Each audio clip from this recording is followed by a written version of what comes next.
Assalamualaikum warahmatullahi wabarakatuh. Bertemu lagi dengan saya, HG Sultan Adil, di acara Babe Akom, bacain berita abadikini.com. Pagi ini, media online, abadikini.com, memberitakan sebuah berita hukum yang sedang hangat, yaitu adanya tanggapan dari mantan Menhumkam dan Mensesnek, Yusril Iza Mahendra, tentang putusan MK yang menyatakan UU Nomor 11 Tahun 2020, tentang Cipta Kerja, inskonstitusional secara bersyarat. Berikut isi beritanya, dengan judul, Yusril, pemerintah harus kerja keras perbaiki UU Cipta Kerja pasca putusan MK. Abadikini.com, Jakarta, pemerintah Presiden Joko Widodo tak punya pilihan kecuali bekerja keras memperbaiki UU Cipta Kerja pasca putusan MK kemarin, Kamis, tanggal 25 November tahun 2021. Hal itu dinyatakan oleh mantan Menkumham dan Mensesnek, Yusril Iza Mahendra, menanggapi putusan MK yang menyatakan UU Nomor 11 Tahun 2020 tentang Cipta Kerja inkonstitusional secara bersyarat. Jika dalam 2 tahun UU tersebut tidak diperbaiki, maka UU itu otomatis menjadi inkonstitusional secara permanen. MK juga menyatakan, jika dalam 2 tahun tidak diperbaiki, maka semua UU yang telah dicabut oleh UU Cipta Kerja itu otomatis berlaku kembali. Ini jelas dapat menimbulkan kekacauan hukum, kata Yusril dalam keterangannya, Kamis tanggal 25 November tahun 2021 malam. Dalam putusan tersebut, MK juga melarang pemerintah menerbitkan peraturan pelaksana terhadap UU Cipta Kerja selain yang sudah ada.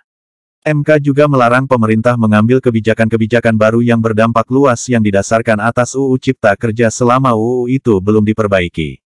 Yusril menilai putusan MK itu mempunyai dampak yang luas terhadap pemerintahan Presiden Joko Widodo yang kini tinggal lebih kurang 3 tahun lagi sampai tahun 2024. Kebijakan-kebijakan super cepat yang ingin dilakukan pemerintah Presiden Joko Widodo sebagian besar justru didasarkan kepada UU Cipta Kerja itu.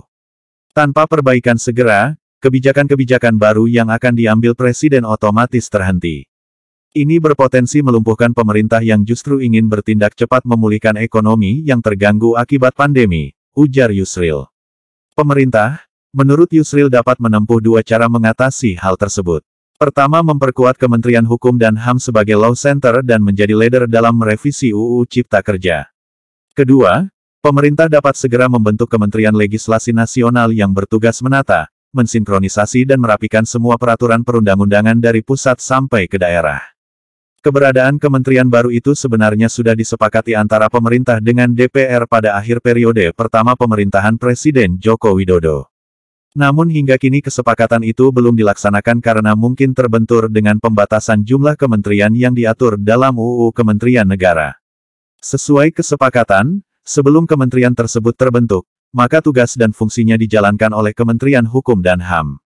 Yusril menilai, sejak awal UU Cipta Kerja yang dibentuk dengan cara meniru Omnibus Law di Amerika dan Kanada itu bermasalah. Kita mempunyai UU Nomor 12 Tahun 2011 tentang pembentukan peraturan perundang-undangan. Setiap pembentukan peraturan maupun perubahannya, secara prosedur harus tunduk pada UU itu. MK yang berwenang menguji material dan formil terhadap UU, menggunakan UUD 45 sebagai batu ujinya jika melakukan uji material.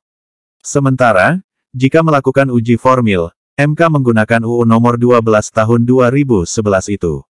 Sebab itu, ketika UU Cipta Kerja yang dibentuk dengan meniru gaya Omnibus Law diuji formil dengan UU Nomor 12 Tahun 2011, UU tersebut bisa dirontokkan oleh MK.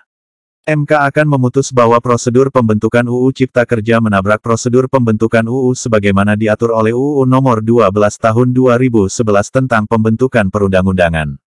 Oleh karena itu, menurut Yusril, dia tidak heran dan tidak kaget jika MK menyatakan UU Cipta Kerja inkonstitusional. Masih bagus MK hanya menyatakan inkonstitusional bersyarat. Kalau murni inkonstitusional, maka pemerintah Presiden Jokowi benar-benar berada dalam posisi yang sulit. Karena itu, Ketua Umum Partai Bulan Bintang PBB ini menyarankan agar Presiden Joko Widodo bertindak cepat melakukan revisi menyeluruh terhadap UU Cipta Kerja, tanpa harus menunggu 2 tahun. Demikian, acara Babe Akom hari ini. Sampai ketemu lagi di acara berikutnya. Wassalamualaikum warahmatullahi wabarakatuh.